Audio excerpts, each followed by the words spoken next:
Okay, let's dive right in. Today, we're exploring a really fascinating deconstruction of how 20th century totalitarian regimes didn't just produce, bad art.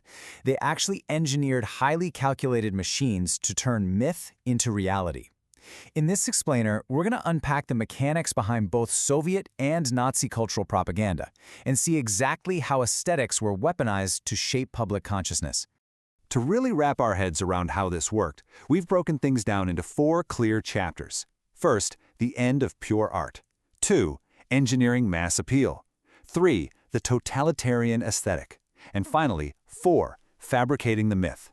So starting off with Chapter 1, the end of pure art and the absolute death of independence. Right off the bat, totalitarian consciousness fundamentally rejected the whole idea that art could exist independently of state goals. Adolf Hitler explicitly stated that there was no more dangerous idea than art for art's sake. To these regimes, independent artistic expression wasn't a freedom. It was a direct, potent threat. Now, what's really intriguing is how this played out across opposing ideologies. While Hitler offered a very direct, verbal condemnation, Soviet texts took a slightly different route.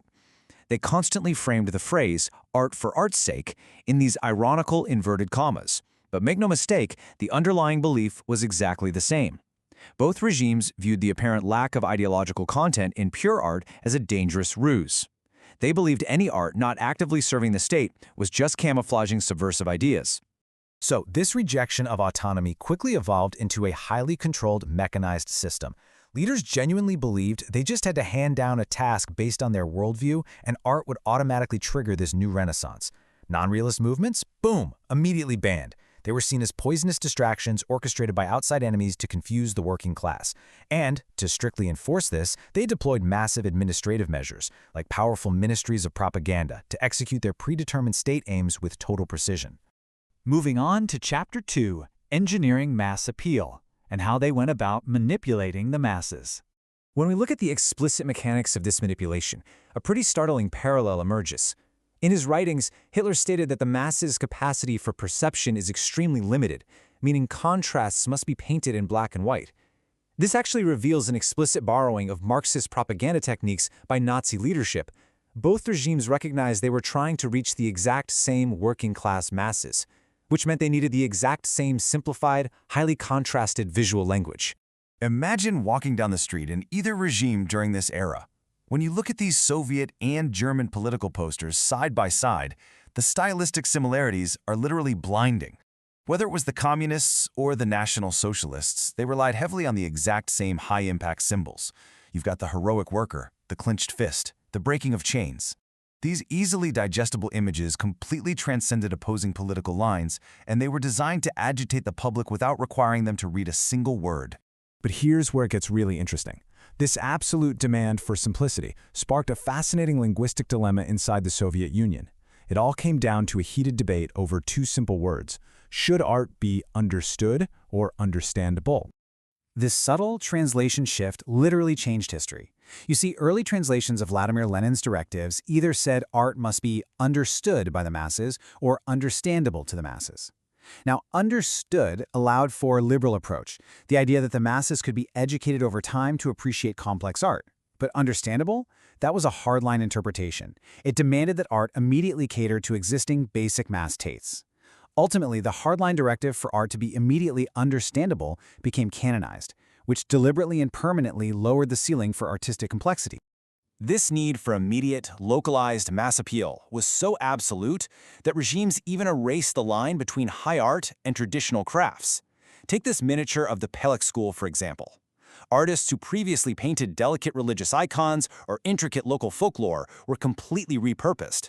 They literally turned lacemakers and miniaturists into cogs in the propaganda machine, directing them to produce regime-approved, revolutionary motifs on everyday household items, like lacquered boxes and plates. All right, Chapter 3, the totalitarian aesthetic and the demand for absolute visual fidelity. To bring these grand ideological ideas to the masses, precision was absolutely crucial. It was essential to embody these concepts in flawlessly finished images. This led to the outright banning of what the regimes dismissively called the daub. Modernism, expressionism, the avant-garde, all fiercely rejected. Anything diffuse, indefinite, or open to interpretation was seen as a failure of communication, or worse, a direct political offense against the state.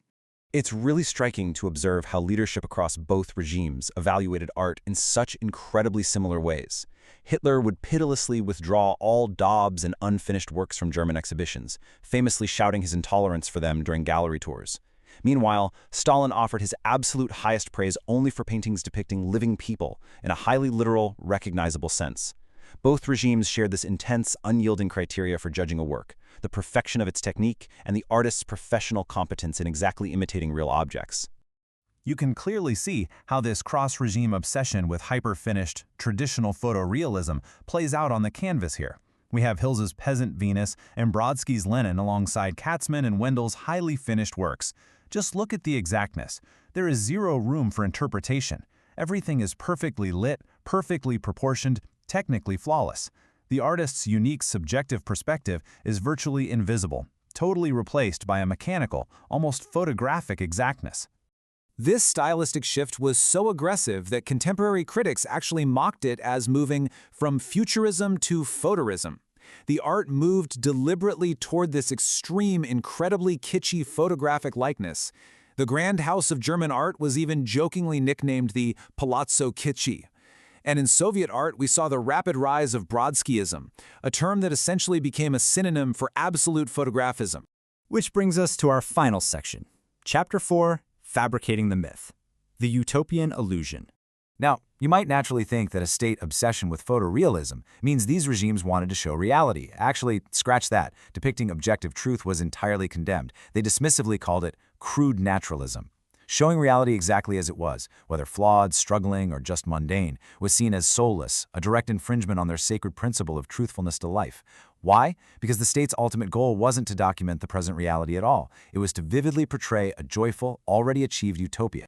So the Soviet writer Maxim Gorky perfectly explains this kind of bizarre paradox. He wrote that myth is invention.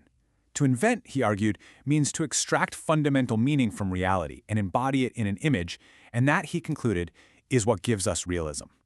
Gorky is explicitly telling us that this art wasn't reflecting reality, it was synthesizing state meaning with public desire to spark a revolutionary attitude. The realism they so desperately wanted was the realism of the myth. Both regimes aggressively utilized this exact concept. We see Joseph Goebbels promoting steely romanticism in Germany, and the Soviets heavily promoting revolutionary romanticism. They demanded an ideal realism.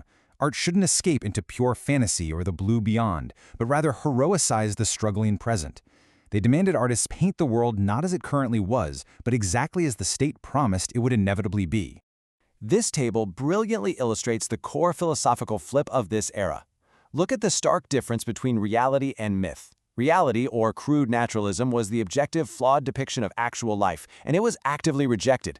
Myth, however, was the synthesized reflection of a realized utopian dream, and it was demanded as the absolute highest truth. So the big takeaway here is that truth wasn't what was actually happening outside your window. Truth was the idealized myth engineered by the state. This logic was fundamentally driven by the belief in the eternal Reich and the classless society. Because both leaders believed they had already achieved the final, perfect societal state, they genuinely felt the era of revolution was over. Therefore, art's only remaining job was to eternally reflect that cultural perfection without any distortion, deviation, or questioning.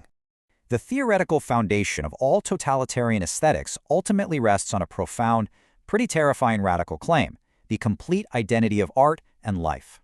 By claiming they were overcoming class antagonism or establishing a millennial Reich, these regimes believed the severance between dream and reality was permanently gone.